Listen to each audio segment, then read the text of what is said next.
For me, Pride is absolutely a celebration to celebrate the long way we've come, in the last 50 years of gay, trans, LGBTQ rights.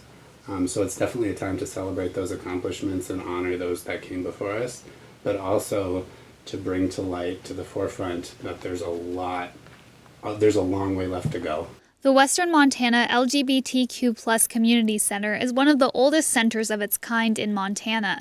It offers support and resources to those in the community. We're a place for the community to connect, both within the LGBTQ and with our allies. Missoula, to some, stands out. This month, Livability named it a top 5 LGBTQ-friendly city. Surprisingly enough, Missoula tends to be listed in things like this, and I see why. We're a very open and accepting little city in a predominantly red state, rural state, and I think that's very unique and tells a lot about what Missoula is. Thank goodness for organizations like the community center that actually is here to support folks, particularly that are struggling and sometimes feel like they're all alone and don't have anybody or don't know where else to turn to. So it really serves an important resource, not only in Missoula but for Western Montana. Many communities in Montana do not have organizations that can provide such resources.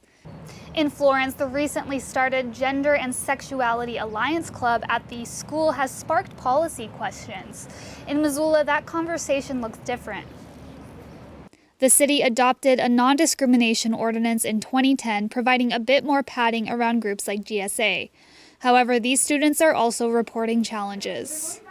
Missoula, while they do have GSAs and they might not have that controversy as Florence is going through, that Missoula schools also and students are going through a lot of discrimination based on their gender identity and sexual orientation too. And so it's not just a Florence issue or a more rural town issue. It's everywhere in Montana. Students are everywhere facing this struggle.